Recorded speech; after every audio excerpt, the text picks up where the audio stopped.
Kalaulah baginda Nabi alaihi salatu wassalam yang diajar langsung oleh Allah, yang berikan dia ilmu langsung dengan wahyu, tetap tidak bisa diterima oleh semua orang. Innallaha la yarfa'ul ilma intiza'an yantazi'uhu min qulubil ibad, walakin yarfa'ul ilma biqabdil ulama. Bahkan sebagian besar orang pada waktu itu menolak Nabi alaihi salatu wassalam. Tetapi Nabi sallallahu alaihi wasallam mengajarkan kita. Assalamualaikum warahmatullahi wabarakatuh. Innal hamdalillah nahmaduhu wa nasta'inuhu wa nastahdi wa nastaghfiruhu wa natubu ilaih. Wa na'udzu billahi min shururi anfusina wa sayyiati a'malina. Man yahdihillahu fala mudilla lahu wa man yudlil fala hadiya lahu.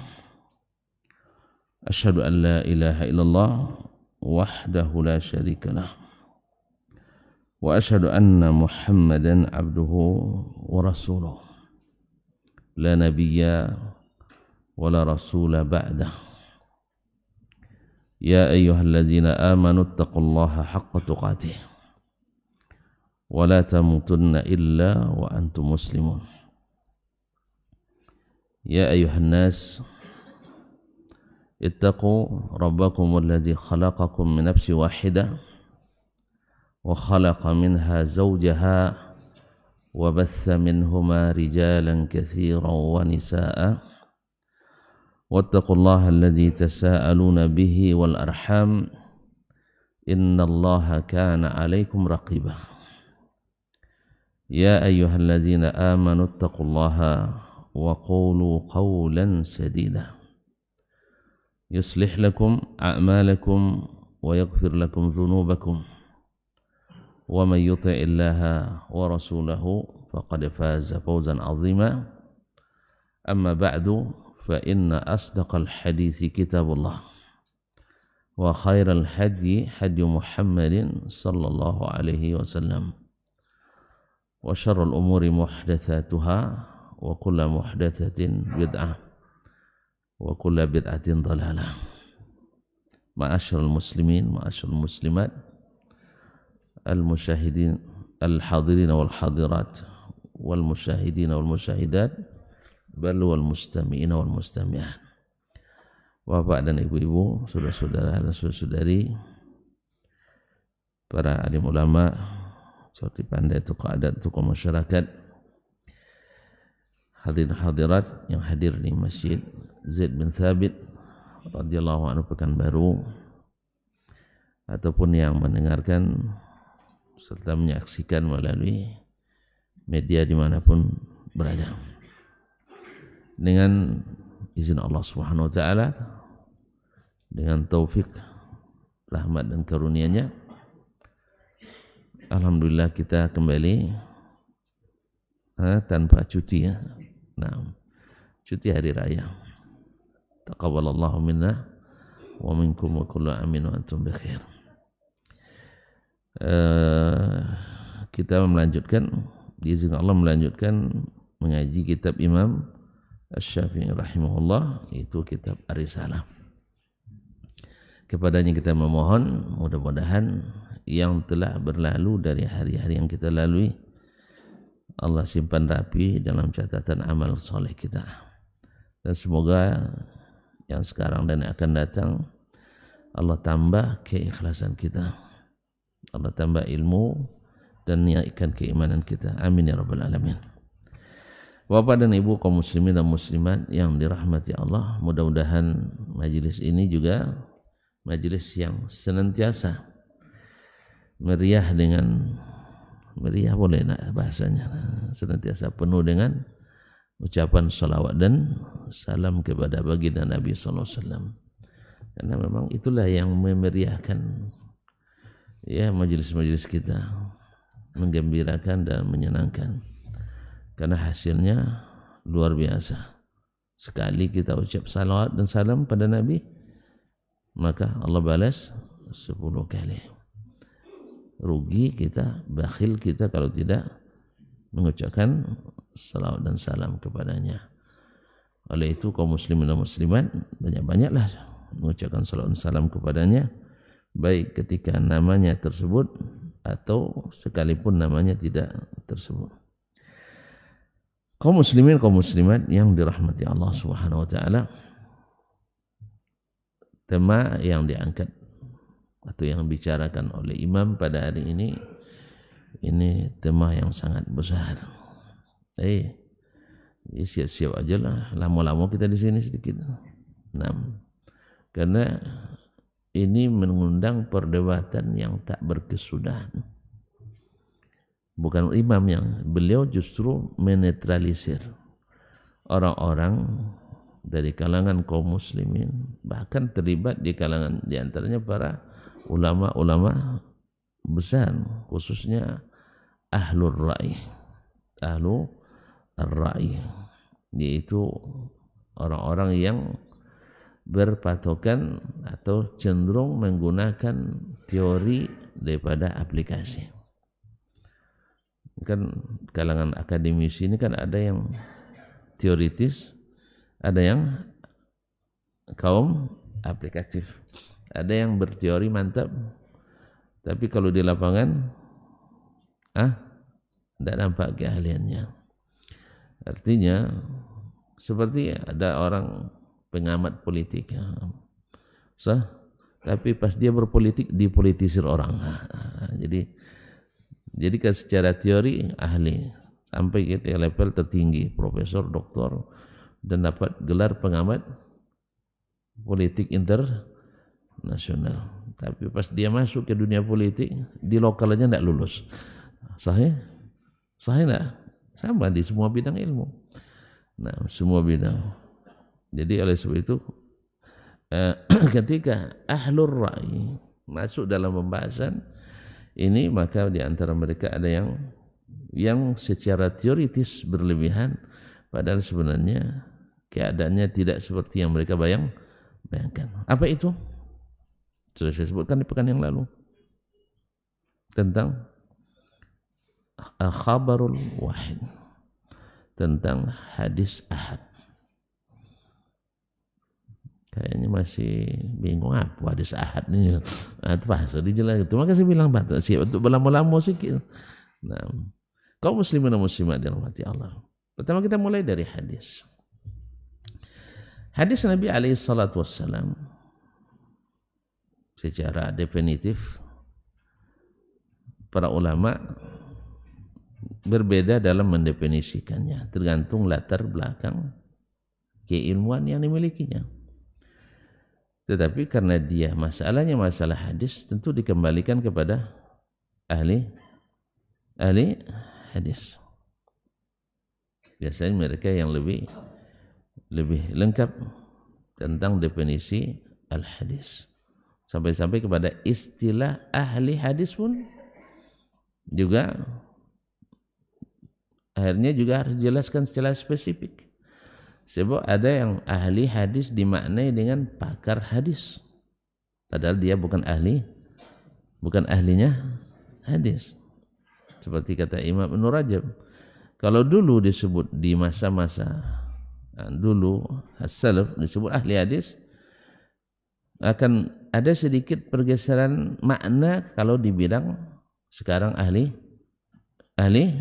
hadis. Kalau sekarang si fulan itu ahli hadis tuh, apa maknanya? Sarjana hadis, pakar hadis. Tapi kalau dulu di masa as-salaf, fulan ahlul hadis, lawannya adalah ahlul hawa wal bid'ah. Ahli hawa dan ahli bid'ah. Maka Imam Ahmad mendefinisikan ahli hadis dengan kullu man yasta'milul hadis. Semua orang yang menggunakan hadis. Apa makna menggunakannya? Beramal seperti yang terdapat dalam hadis, baik akidah maupun ibadah dan semuanya. Itu yang disebut dengan ahlul hadis. Lawannya apa nanti? Yaitu orang yang bukan tidak pakai hadis, tapi bukan hadis itu yang digunakannya. Paham tak? Jelas? Hadis membawa berita begini, tapi akalnya tidak menerima, sehingga hadis itu disesuaikan dengan akalnya. Kalau ahli hadis enggak. Ahli hadis datang hadis sahih dan sabit dari Nabi, tapi akalnya kurang menerima. Apa yang dia lakukan? Akalnya wajib mengikuti hadis. Itu bedanya? Udah contoh enggak? Nah, termasuk buat contoh kan, akhirnya lama lagi kita kan. Jadi setiap kata nanti termasuk disyarah lagi. Ada contohnya antara ahli hadis dengan ahli al-hawa, ahli al-bid'ah. Apa contohnya? Dan sering kita sebut bang. Nah, datang dalam hadis misalnya Allah turun ke langit pertama di sepertiga malam terakhir. Nah, dalam masalah ini para ulama Islam terpecah secara garis besar pada dua golongan. Satu mengikuti hadis, satu menyuruh hadis mengikutinya. Paham? Satu mengikuti hadis, satu menyuruh hadis mengikutinya. Apa maknanya? Nabi SAW mengatakan hadis ini sahih? Sahih apa tidak? Betul. Diriwayatkan oleh Imam Bukhari, Imam Muslim, Ashabul Kutubus Sittah, dan masih banyak lagi. Terus apa yang dilakukan Nabi sallallahu alaihi wasallam? Ada dia jelaskan lagi makna turunnya Allah itu adalah turunnya rahmat dan kebaikan, turunnya barakat. Enggak kan? Apa yang dikatakannya? Di setiap munasabah dia katakan Allah itu yang turun. Tidak ada satupun riwayat mengatakan bahwa yang dimaksud turun itu dalam hadis Nabi adalah rahmatnya. Tidak ada. Baik riwayat Abu Hurairah, riwayat Abu Salamah, riwayat Abdurrahman bin Auf, riwayat Abdullah bin Umar, riwayat Anas bin Malik. Tidak satupun dengan kata-kata yang turun adalah rahmat. Semuanya mengatakan Allah turun, Ar-Rabbu turun, Rabbuna turun. Tidak ada yang turun adalah rahmatnya. Menurut tuan-tuan, kalau begini yang tuan-tuan terima dari Nabi, apa yang dikatakan oleh sahabat? Apakah sahabat memaknai turun itu dengan rahmat? Nah, sembarangan antum bilang.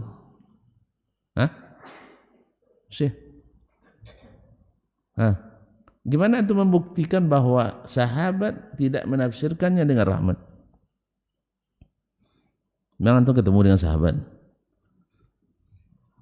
Itu di mana tahunya? Lalu ditelusuri pula riwayat-riwayat tentang hadis ini dalam athar yang datang dari sahabat dengan jalan-jalan yang sahih. Semua mereka mengajarkan kepada muridnya. Siapa murid sahabat? Tabi'in. Tetap dengan lafaz yanzilu rabbuna. Tidak pula ditemukan satu pun tafsir dari sahabat bahwa yang turun adalah rahmatnya. Andai pun ada mereka yang menafsirkan rahmat tapi tidak mengingkari hakikat. Paham? Tidak paham. Sebab ada yang menafsirkan rahmat berarti takwil nanti itu kan? Takwil kan? Makanya perlu ada kaedah. Ini bagus untuk menjawab seluruh subuhan. Kan di antara sahabat kadang-kadang menakwilkan sebagian sifat. Kalimat yadun bisa tafsirkan dengan pemberian dan kekuasaan. Lalu terbanglah ahli kalam, ahli suwah, ahli hawa. Kan sahabat juga mentakwil.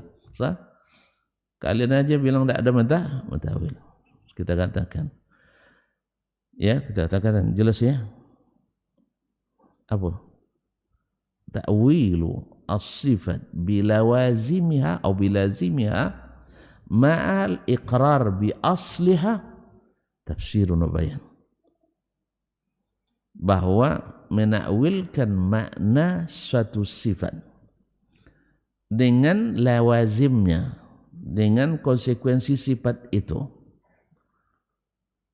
Bahwa ma'al iqrar bi asliha, dengan tetap mengikrar asal dari sifat itu. Maka ini namanya tafsir. Tafsir tahu? Tafsir tahu? Penafsiran. Wa bayan, dan keterangan. Catat ya. Menakwilkan makna satu sifat dengan tetap mengakui asal sifat itu. Maka ini namanya tafsirun wa bayan.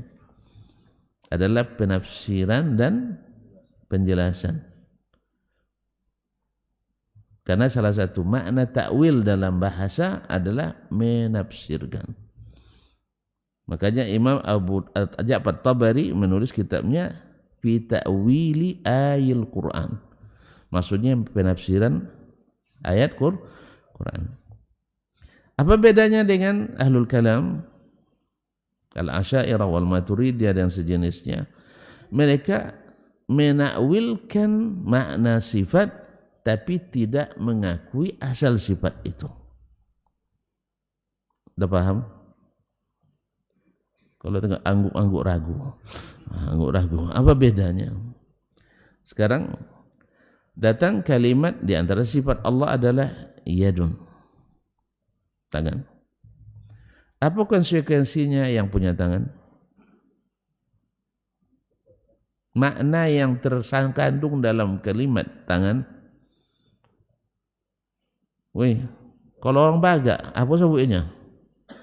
Ada orang baga, itu baga. Hah? Hah?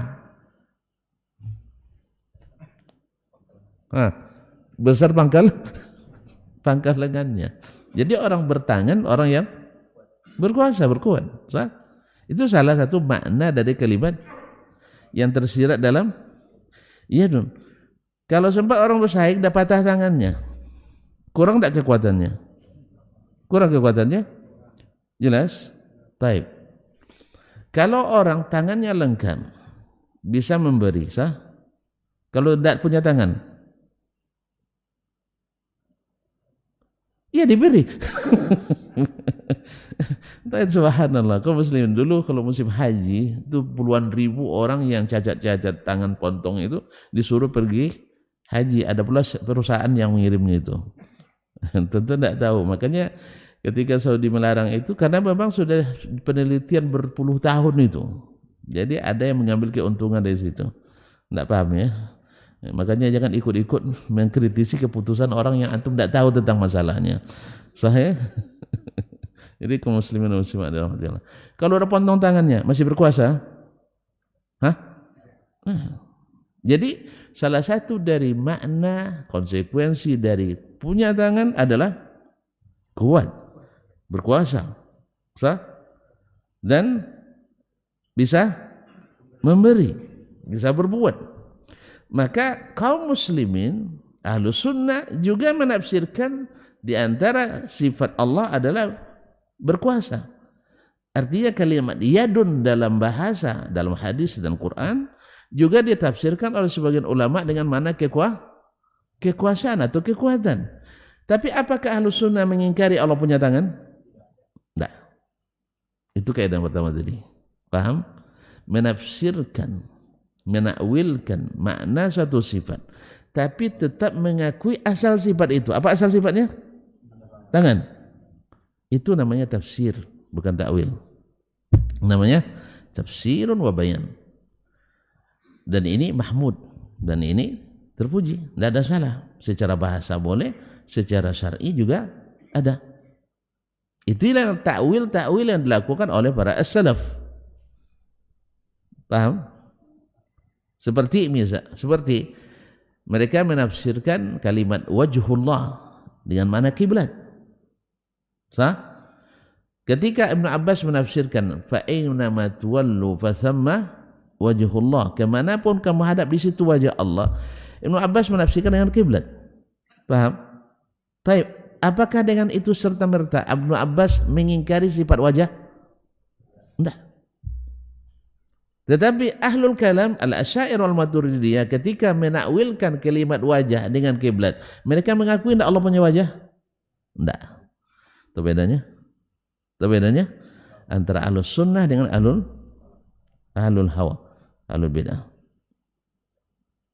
Jadi kadang-kadang kan itu, oh kalian bilang tidak boleh takwil, ini Ibnu Abbas menakwilkan, ini Tabari menakwilkan, Imam Bukhari menakwilkan dan sebagainya. Iya cuy.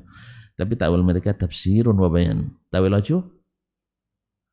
aja membuang. Jadi ya, lah tidak ada tangan lah. Tidak ada tangan lagi, ada kekuatan. Karena antum sama membuat Allah cacat jadinya. Dia menyebutkan dia dengan sempurna, antum cacatkan dia dengan membuang tangannya. Tidak bertangan, tidak berwajah. Terus apa lagi? Tentu tidak berkuasa. Jadi ada itu kaum muslimin. Tahu bedanya sekarang? Dia panjang kaji jadiin gue, baru judulnya. Saya kembali ke hadis. Berarti dah paham makna ahli hadis dengan yang bukan ahli hadis. Nah, ketika turun hadis dikatakan turun Nabi, apa yang dilakukannya? Bangun dia di sepertiga malam. Sah? Demikian pula para sahabat yang Allah berikan nikmat itu sebagian besar. Sah? Demikian juga orang-orang saleh setelahnya. Bangun mereka di sepertiga malam itu. Berharap dan bermunajat pada Allah SWT. Nah, para sahabat mengajarkan dengan bahasa yang sama. Allah turun, Rabb kita turun. Tidak ada satupun dari mereka ya mengatakan tafsir jangan diakui Allah yang turun, tapi adalah rahmatnya yang turun. Tidak. Sebab kalau seandainya rahmat yang turun, tidak ada spesifikasinya, tidak ada spesialnya waktu itu. Sebab rahmat Allah turun selalu. Yang kedua, kalau hanya turun ke langit pertama, tidak sampai ke awak dah. Iya bang ya. Mana yang lebih bagus? Turunnya sampai ke bumi atau turun sampai ke langit pertama aja? Bumi. Akhirnya hadis tidak dipakai jadinya kan. Makanya dia sebut mereka bukan ahli hadis karena tidak menggunakan hadis dalam berkeyakinan. Lalu apa yang digunakannya? Ar-ra'yu. Apa sebab? Menurut pendapat saya. Maka itu lagi. Kau tidak tanyalah sama ahli kalam itu. Menurut pendapat saya, kalau Allah turun ini banyak nanti alasan-alasan begini-begini itu banyak tuh nanti. Tambah tidak selesai kaji kita. Ya kadang kalau buat keraguan itu selalu banyak syubhatnya kan. Kalau buat yakin itu dalilnya jelas. Nah, nanti apa katanya? Kalau seandainya turun, berarti lazimnya Allah bergerak. Kalau bergerak, mesti punya jisim. Dan kalau punya jisim, mesti punya arat dan jauhar. Nah, ini panjang cerita. Apa definisi jauhar, apa definisi arat, apa definisi jisim nanti kan. Ini dari mana datangnya kalimat jisim? Quran ada? Enggak. Di hadis ada? Enggak. Kemudian arat jauhar ada? Enggak. Di mana datang? Makanya mereka disebut ahlul ra'i. Dan lebih tepat adalah ahlul hawa, yaitu mengikut keinginan. Nabi jelaskan, Allah terangkan. Lalu yang di depan-depan adalah pendapatnya. Sah? Yang mengharuskan Allah bergerak dari satu tempat ke tempat yang lain. Ini siapa yang saya katakan itu? Siapa yang katakan itu? Pikiran mereka. Allah tidak ada bilang dia. Saya bergerak dari sini ke sini, ada dibilang. Saya pindah dari satu tempat ke tempat lain, ada bilang. Yang melazimkan tempat itu siapa? Mereka. Alasannya apa? Membandingkan Allah dengan makhluk. Ujung-ujungnya membandingkan Allah dengan makhluk. Ini zalim apa tidak? Zalim apa tidak? Membandingkan Allah dengan makhluk. Zalim apa tidak? Ya zalim. Sebab ketika dibandingkan, terbayang olehnya turunnya Allah dari aras ke langit pertama seperti turunnya khatib dari mimbar. Seperti fitnah Ibnu Battutah terhadap Ibnu Taimiyah rahimahullah ta'ala. Ibnu Battutah datang ke Damaskus, kan dia seorang sufi memang dari Maroko. Lalu katanya hadir di Masjid Jami' Dimashq. Hadirnya di Jami' Dimashq tahun 917 kalau tidak salah. Dan datangnya di bulan Rajab. Enggak tahu ya. Nah, atau di bulan, saya lupa bulannya. Pokoknya di waktu sabit seluruh ahli sejarah mengatakan Ibnu Taimiyah sedang dipenjara di Qal'ah di Mesir. Taib, orang sedang dihukum, dipenjara, disuruh khutbah di Masjid Istiqlal. Woi, tahanan tidak lerang, tahanan politik pula. Mungkin disuruh khutbah. Nah, makanya di situ seluruh ahli sunnah yang paham sejarah mereka mengatakan Ibnu Battuta dusta. Dan tidak sekali, banyak dustanya memang dalam kitab Rihlat Ibnu Battuta, tapi cukup yang satu itu. Jadi dia mengatakan, melihat Ibnu Taimiyah mengatakan Allah turun dari ke langit pertama seperti turunnya saya dari mimbar ini, sehingga Hawa setelahnya menjadikan ini pijakan, menjadi alas, menjadi fondasi bahwa Ibnu Taimiyah seorang mujassimah, mujassimah yang mengatakan Allah serupa dengan makhluk. Kadang di pikirannya terbayang Allah menyerupai makhluk. Jelas ya? Belum lagi. Nah, yang mengatakan kalau Allah turun mesti meninggalkan tempat, itu pikiran atau ada dalilnya? Pikiran. Makanya sebutlah mereka ahlur ra'i. Jelas? Lah alasannya lagi. Alasan lagi. Karena orang menolak kan banyak alasannya. Kalau Allah seandainya turun, berarti kosong aras. Kemudian ini kan masih juga dagelan dagelan ini ya, yang membahas-bahas seperti ini. Masih katakan, tapi saya katakan ini nanti diambil orang lagi lah, jadi dagelan lagi. Memang antum pantau ke arah sana memang kosong. Kosong memang aras itu. Tidak ada yang tahu kan? Kan tidak ada yang tahu. Yang menafikan tidak ada dalilnya, yang mengisbat juga tidak ada dalilnya. Kecuali pendapat, pikiran. Pikiran dasarnya apa? Kias lagi. Menyamakan Allah dengan makhluk lagi. Sebab makhluk kalau meninggalkan tempatnya atau bila turun dari turun pasti meninggalkan yang di atas. Berarti perbandingannya kemana lagi? Ke makhluk lagi. Padahal kita dari awal sudah sepakat, tak ada yang bisa laisa kamitslihi syai'un. Makanya mereka hafal ayat laisa kamitslihi syai'un itu, tapi aplikasinya tidak ada. Kecuali untuk menolak Al-Quran dan hadis. Padahal coba pasangkan laisa kamitslihi syai'un, bawa ke ayat nuzul atau hadis nuzul, laisa kamitsli nuzulihi nuzulun. Kan mithlihi kan Allah itu, syai'un makhluk. Laisa kamitslillahi syai'un, tidak ada semisal Allah sesuatu apapun. Berarti kalau tidak ada semisalnya sesuatu apapun, otomatis tidak ada satu sifat pun yang menyerupai sifat Allah. Berarti pasangkan aja laisa kamitsli nuzulihi nuzulun, tidak ada turun seperti turunnya Allah. Nah, kalau sudah paham seperti itu, berlaku tidak rumus lagi dia meninggalkan aras? Berlaku lagi? Tidak. Kecuali antum ikut pikiran antum lagi, alur ra'i.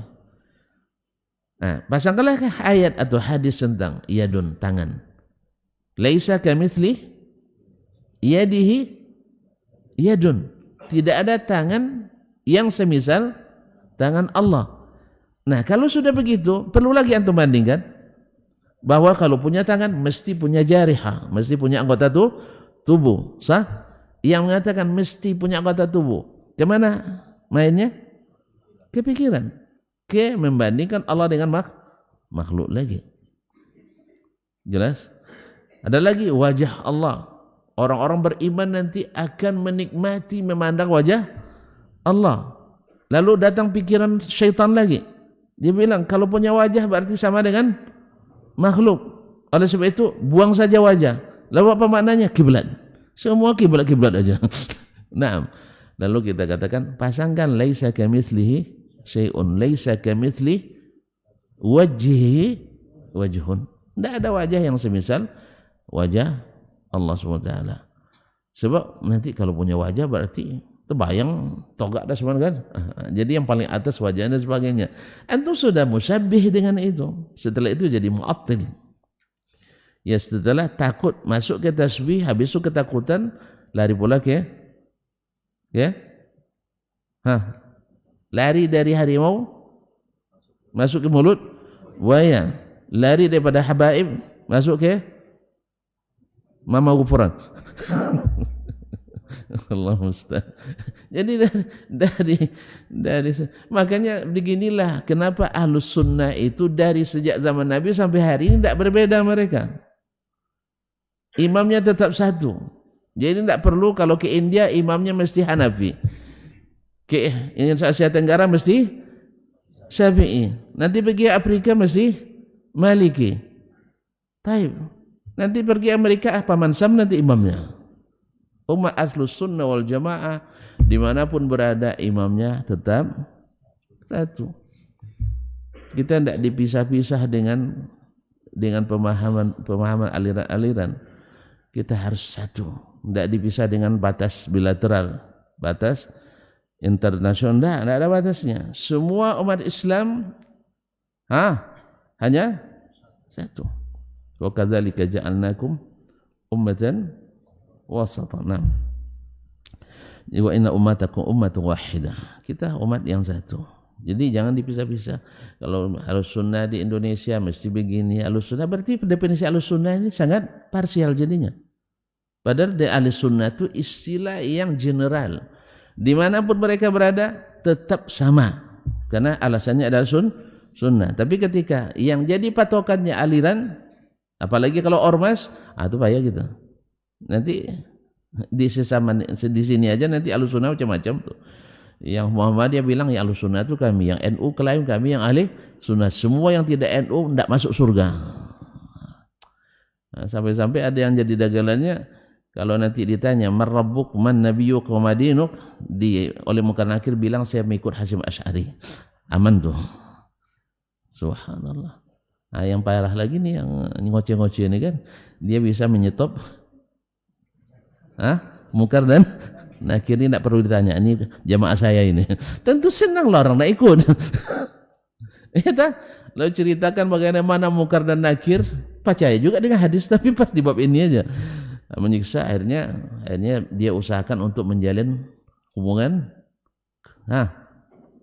Jadi ordalnya Munkar dan Nakir. Akhirnya bos, ini jangan ditanya lagi, ini jamaah saya.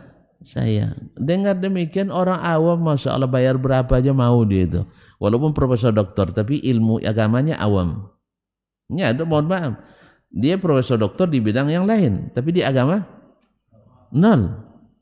Makanya ada dulu ketika ada yang menggandakan duit, seorang profesor doktor petinggi negeri ini malang-lang buana di politik internasional, tapi ketika datang, siapa namanya dulu yang menggandakan PT itu? Kanjeng apa? Kanjeng Dimas ya. Masalah beliau pula ikut sebagai promotornya. Mohon maaf. Jadi masalah agama ini tidak bisa dengan pikiran tuan-tuan. Orang cerdas belum jelas. Ya, Nabi SAW orang super cerdas, nomor 1 dari Bani Adam yang paling cerdas adalah Nabi Muhammad SAW. Tapi belum dapat ilmu, wa wajadaka dhallan fahadah, beliau bingung. Tapi setelah Allah turunkan malaikat Jibril, Allah berturunkan wahyu kepadanya, baru terang semuanya. Jadi agama kita ini dibangun di atas enggak wahyu. Bukan ini. Kalau ini tadilah menolak semuanya. Jelas Pak Adi? Ini panjang jadi Pak. Baru menjelaskan antara ahli hadis dan ahli hawa. Nah, ahli hadas. Jadi pengertian pergeseran nilai makna tadi dari istilah ahli hadis dulu dengan ahli hadis sekarang juga sudah berbeda. Nah, dulu ahli hadis itu adalah yang menggunakan hadis dan memang pakar hadis kebanyakannya, atau pengikut yang pakar hadis. Kalau sekarang tidak sedikit pakar hadis tapi tidak mengikuti manhaj ahli hadis, tapi ikut manhaj ahli hadas. Dan kalau boleh dikatakan mungkin sebagian besar yang mutaakhirin mengikut atau terpapar dengan manhaj bukan ahli hadis, sedikit atau banyak. Nasallallahu alaihi wasallam. Nah, kembali ke masalah hadis. Ahlul hadis mendefinisikan hadis semua yang datang dari Nabi sallallahu alaihi wasallam. Karena fokus mereka adalah mengikuti Nabi. Mengikuti Nabi. Maka semua yang datang dari Nabi itu adalah hadis. Dan padanannya adalah as-sunnah. Makanya semua yang dinisbatkan ke Nabi, perkataan, perbuatan, persetujuan, takrir, sifat, baik sifat yang sifatnya fisik maupun non fisik. Ya. Fisik seperti misalnya yang fisik berbaju kamis misalnya, berjenggot, berkumis, pakai sorban dan sebagainya. Bagi ahli hadis itu termasuk dalam definisi hadis. Nah, atau non fisik misalnya murah senyum, suka memaafkan, dan sebagainya. Ini semuanya adalah masuk dalam hadis. Kaum muslimin dan muslimat dirahmati Allah. Kapan baru hadis itu? Kapan baru disebut hadis secara istilah? Setelah beliau diangkat jadi rasul. Soalnya kalau sebelum jadi rasul tidak bisa disebut hadis menurut istilah. Hadis menurut bahasa iya, yaitu perkataan, pembicaraan. Jadi dihitung sejak beliau jadi rasul. Oleh sebab itu seluruh amalannya yang sebelum jadi rasul itu tidak menjadi hujjah. Tapi ada yang dibuatnya sebelum jadi rasul tidak jadi hujjah karena diulangnya setelah jadi Rasul sallallahu alaihi wasallam. Nah, ala kulli hal. Sedangkan ahli fikih mendefinisikan hadis dengan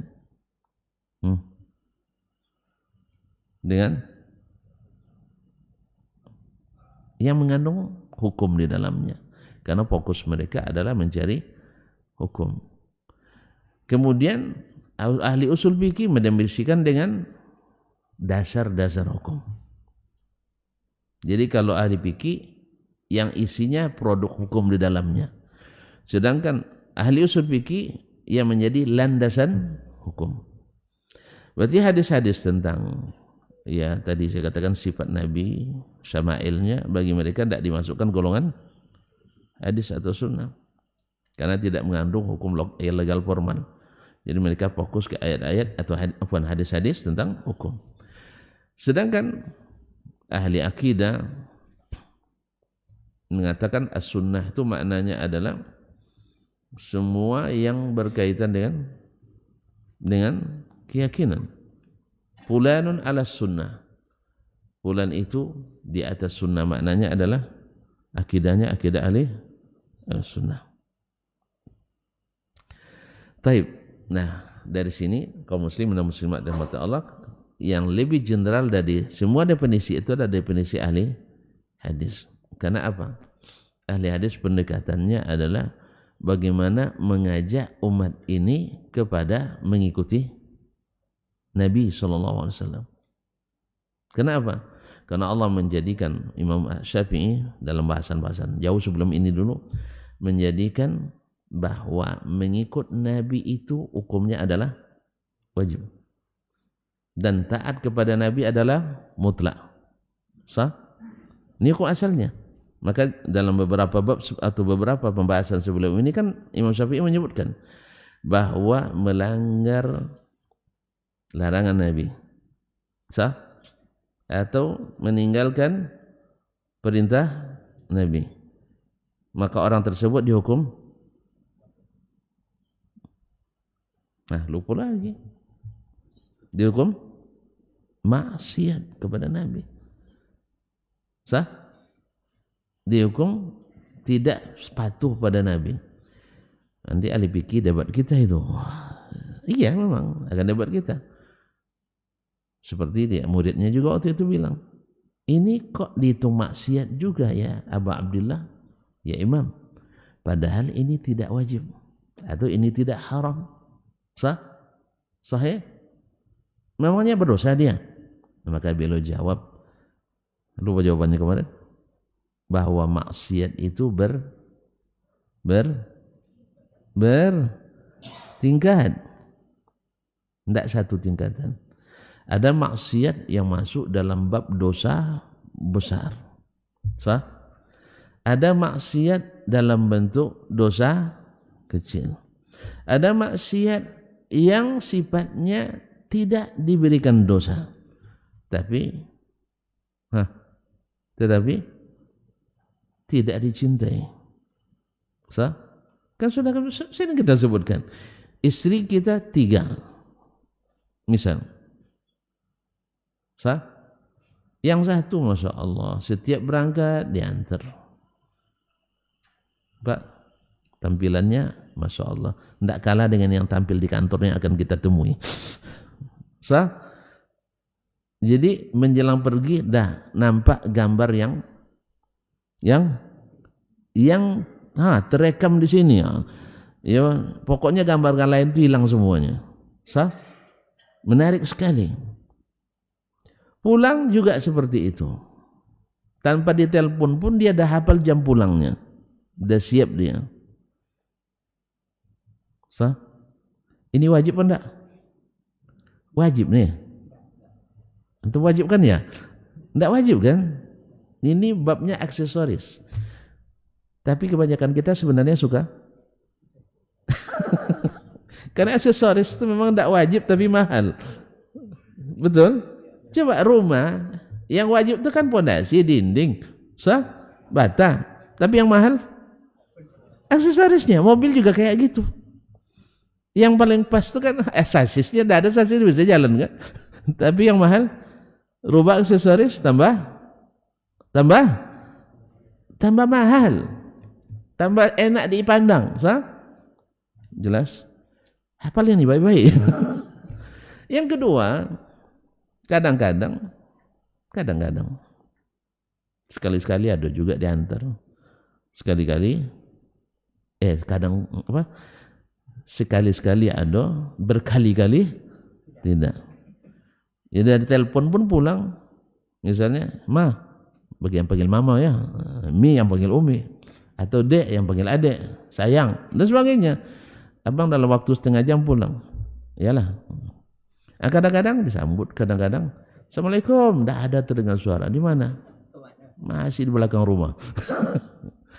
Masuk pintu, dicari sini tidak ada depan.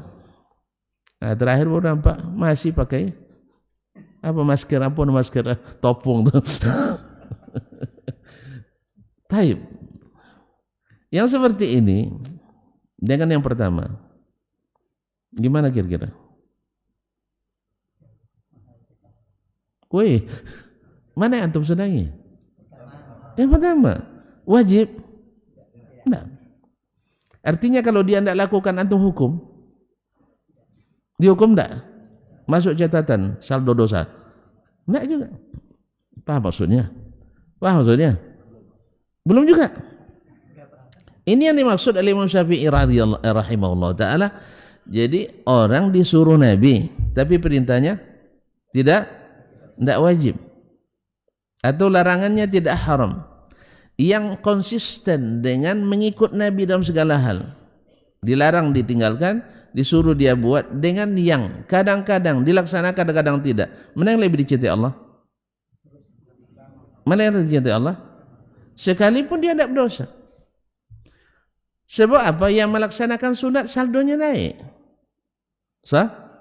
Yang meninggalkan makruh saldonya naik. Kira-kira yang saldonya naik dengan yang saldo tidak bergerak, mana yang disenangi? Kalau antum kerja orang bank paham tuh. Ini aktif saldonya, ini pasif. Mana yang dapat penghargaan? Paham rupanya ya. Sama kita juga. Jadi itu maksud Imam Syafi'i dengan makna maksiat. Karena makna maksiat itu arti asalnya adalah tidak patuh. Tidak patuh. Dan orang patuh itu ya semakin dia menunduk semakin patuh. Yang kecil pun dilaksanakan, apalagi yang besar. Yang besar aja kadang-kadang dilaksanakan, kadang-kadang tidak. Makanya cara tanda orang yang ahli ibadah, ahli zuhud itu sampai-sampai yang sunat pun tak boleh tinggal. Bahkan sebagian yang yang mubah pun dia laksanakan demi menyenangkan orang yang dia taati. Sudah paham? Dia mau ngiler pada Imam Syafi'i lah, saya dibilang ahli maksiat katanya. Itu karena memang kata-kata maksiat bila disebut secara bebas, secara mutlak seperti ini pasti para pendosa. Maka agak aneh di telinga kita. Enggak aneh di telinga kita. Makanya perlu diberikan penjelasan ini. Kan itu ya? Itu udah paham tuh? Tapi saya tidak akan gunakan lagi. Nanti ada orang bikin sesuatu yang makruh kan, ahli maksiat. Jangan, tidak boleh ahli maksiat. Tapi ketika kita mengaji dengannya, mau tidak antum meninggalkan itu? Misalnya kan masih makruh dibenci. Siapa yang benci? Allah. Malaikat, orang-orang saleh dibenci. Antum lebih suka dibenci atau disenangi? Senangi. Takkan tidak berdosa Ustaz? Iya Ustaz, antum tidak berdosa dong. Cuma masalahnya saldo tidak naik. Jadi nasabah pasif. Kalau ada bonus, tidak dapat yang nasabah pasif kan tidak dapat kan? Iya, yang dapat yang aktif. Karena terlihat ada reaksi. Allah panggil, ada reaksi. Daripada yang hanya membisu saja. Itu masih tidak paham juga antara istri yang reaktif dengan yang kurang reaktif. Gimana? Yang low respon dengan yang agresif. Mana yang antum suka? Tapi jangan pula hyper agresif, jangan. Nah. Sahih? Nih, paham rupanya. Dah kalau dari udah paham. Dah langsung paham. Jadi yang low apa tadi? Low respon ya. Ya, ada 10 kali kita ngajak enggak juga. Enggak ada respon. Dengan yang hanya dengan kedipan mata paham, tentu antum lebih paham itu. Sahih? Dah, walaupun kadang-kadang enggak sampai enggak sampai kepada wajib tapi aktif. Beda kan? Pulang ke rumah. Iya, yang ditanya, abang lelah ya? Itu kan? Aku pijitin ya. Walaupun kita kadang-kadang ada usaha. Dengan yang bilang, begini, dia capek saya sehari bekerja. Lebih capek lagi saya bang katanya. Mana yang antum suka? Kan tidak ada dosa, kan benar. Dia ucapkan apa adanya. Dan harus kita akui, pekerjaan rumah itu tidak nampak, tetapi capek. Cobalah tonton sekali sehari rumah, capek. Cuman kalau jawabannya seperti itu, gimana? Setiap pulang bilang capek terus. Kapan lagi kita nak ngadu capek? Tentu nak terpikir untuk iya itu. Iya kan sama-sama butuh kita. Padahal sebenarnya ayolah bang saya pijitin. Insya Allah nanti dipijitin lagi itu. In jazaul ihsan illal ihsan. Ini yang kadang-kadang sekolahnya tidak dapat. Baik laki-laki maupun perempuan sama kita. Jangan perempuannya disalahkan. Kita juga. Yes ya? Nah, kalau dia low respon, kita yang reaction. Langsung aja, adik capek ya? Abang pijitin ya? Apa sih abang lebih capek? Abang kan dari luar. Tuh. Cuman kita kan tidak pandai mancing juga. Iya karena tadilah kadang-kadang udah habis apa namanya kiat-kiat itu di rumah di luar dah habis sehingga tuh istri nggak ada lagi kadang. Ini kita nuduh istri aja kadang. Iya gitu aja. Ya, adik capek ya kerja ya, biar abang pijitin ya, atau istirahatlah dulu. Apa yang bisa abang lanjutkan? Lepas itu udah selesai dia istirahat, baru kita ngeluh deh. Rupanya capek kerja rumah nih ya. Nah, baru dapat ini. Kan ada hal-hal sentuhan-sentuhan yang tidak wajib ini, tapi kalau ditinggalkan bisa menyebabkan satu penilaian. Sah?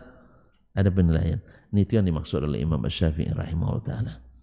Jadi hendaknya yang mendapat perintah Allah, perintah Rasul SAW mesti reaksi, mesti apa namanya tadi, lupa lagi saya. Responnya positif cepat. Nah, ada respon. Baik, belum jawab ke hadis. Nah, dari semua itu pada asalnya hadis diterima oleh sahabat dalam segala keadaan. Ada keadaan bersama dan paling sering keadaan tidak sedang bersama dengan Nabi SAW. Maksudnya bersama-sama jemaah gitu. Mana yang lebih sering Nabi khutbah kah atau lebih banyak di luar khutbah? Di luar khutbah. Kalau disampaikan dalam khutbah ya ramai. Yang kedua, di antara yang ikut di khutbah itu menghafal semuanya atau kadang tidak, meriwayatkan semuanya atau tidak. Kadang-kadang barang yang sudah jelas tidak diriwayatkan orang lagi.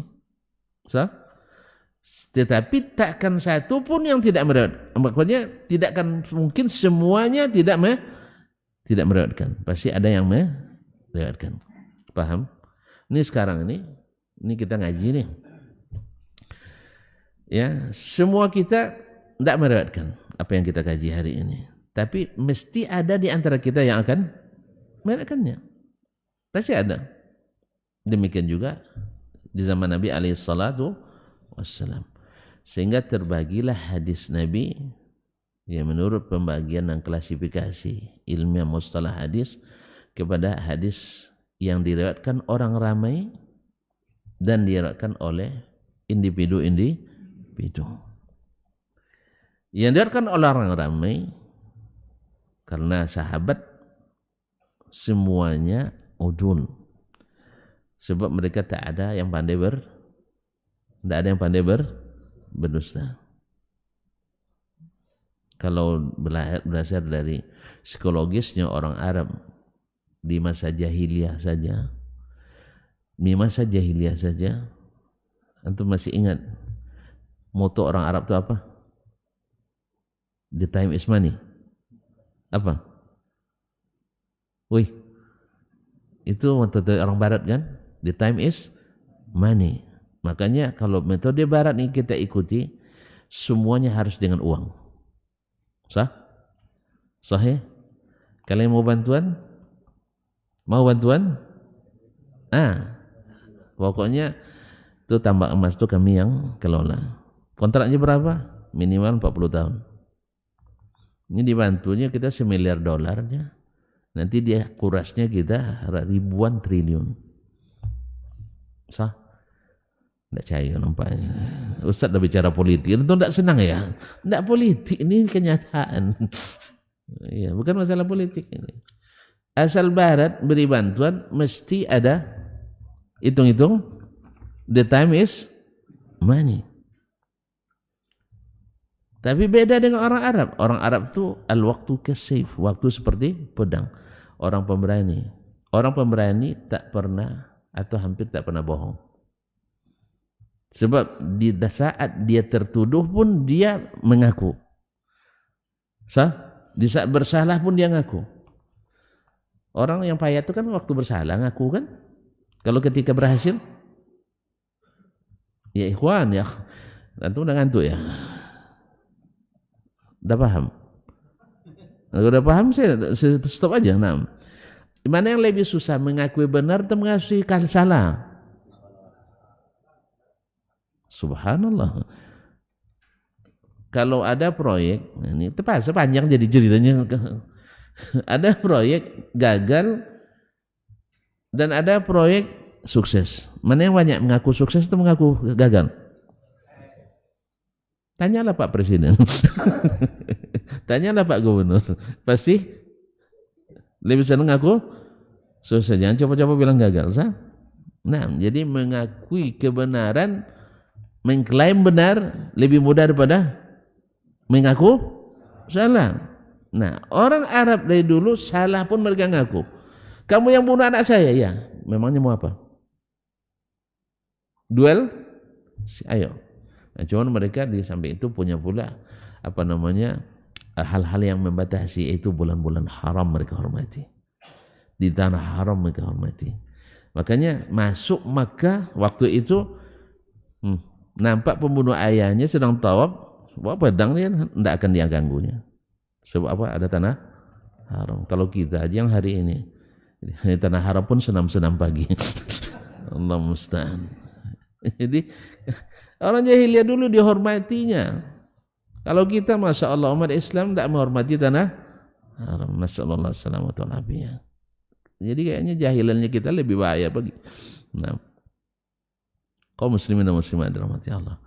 Atau bulan haram sedang berkecamuk perang, nampak hilal bulan Rajab misalnya, atau hilal bulan Zulqa'dah, Zulhijjah, Muharram, dah mereka henti. Sedang berkecamuk. Lalu bilang, "Ahalla Rajab." Sudah terbit bulan Rajab, otomatis berhenti. Awak enggak, nak qomat orang masih main bola juga di depan lapangan masjid. Ini kadang-kadang auzubillah, kita masih lebih jahiliyah kadang dari jahiliyah dulu. Nauzubillah. Jadi mohon maaf ya, kerja kita memang sangat berat. Kenapa situ tadi? Hah? Apa? Dia kejujuran, mantap. Antum jujur. Masya Allah. Jadi mereka jujur. Oleh sebab itu semasa Islam akan lebih lagi. Karena dulu di dalam bila seorang ingin jadi petinggi, kepala suku, syekh kabilah, itu pantang berdusta. Pantang berdusta. Makanya Abu Sufyan ketika dites oleh Heraklius, Kaisar Romawi, dia sedang memusuhi Nabi tapi tak sanggup dia berbohong kepada Heraklius. Coba Heraklius pintar, suruh Abu Sufyan depan, pengikut Abu Sufyan di belakang. Jadi ketika dia tanya satu-satu pertanyaannya, begini-begini, seperti yang terdapat dalam Injil. Pertanyaannya ditanya, begini-begini, ini jawab oleh Abu Sufyan. Kemudian kode, betul tuh, apa kata dia nih? Sebab kalau dia berhadapan kan takut kena belalakan gini kan, tapi di belakang kan nggak tahu siapa dia yang di belakang. Akhirnya semua dianggukkan. Apa kata Abu Sufyan? Andainya kalau bukan takut saya pernah berdusta, itulah saat saya berdusta. Karena musuhnya masih memusuhi Nabi SAW. Tapi mereka tidak pernah berdusta. Makanya para sahabat sepakat, ulama mengatakan mereka udul, semuanya diterima riwayatnya. Ada yang meriwayatkan secara bersama dan berjamaah ada. Dan ini namanya yang ramai meriwayatkan itu namanya mutawatir. Nah, mutawatir ini banyak apa sedikit? Sangat sedikit. Sangat sedikit. Yang kebanyakan diriwayatkan secara ahad, secara terpisah, satu-satu atau dua-dua. Yang penting tidak sampai derajat mutawatir. Nampaknya antum sudah paham. Besok kita lanjutkan. Ya. Tidak rela nampaknya. Sebab ada hal-hal yang akan sebutkan. Sebab Imam Syafi'i rahimahullah, ya, dengan keahlian dan fikihnya luar biasa. Orang-orang menolak hadis ahad dengan alasan tidak mutawatir. Lalu dia sekarang sebuah buku tapi tidak sampai ke kita. Terus siapa yang menghilangkan dulu? Entah Tartar, ya, entah pasukan Tartar, entah orang salib dulu, tidak tahu. Yang jelas bukunya tidak sampai ke kita. Nah, mengumpulkan di dalamnya 300 hadis yang mewajibkan mengamalkan hadis ahad. Gimana kok sampai begitu Imam? Besok aja lah ya. Ya. Soalnya agak sulit memahamkan sedikit ini. Sekarang juga. Hah? Mungkin setengah jam tidak cukup dosen untuk memahamkan itu. Ya, sebab nanti dia berhujjah dengan hadis ahad untuk mengatakan hadis ahad itu hujjah. Kan bingung kakaknya? Dalilnya hadis ahad. Padahal orang menolak hadis ahad. Tapi bisa dia paksa orang yang menolak itu dengan hadis ahad tadi. Mau tahu jawabannya? Jangan kemana-mana. InsyaAllah tetap di sini di pekan depan insyaAllah ta'ala. Terima kasih. Subhanallah. Waktu memang kalau sedang kan pedang cepat sekali ya. La ilaha illallah. Tapi ada manfaatnya kan insyaAllah. Terima kasih. Wabillahi taufiq wal hidayah. Subhanakallah bihamdik. Asyhadu an la ilaha illa anta astaghfiruka wa atubu ilaik. Wassalamualaikum warahmatullahi wabarakatuh.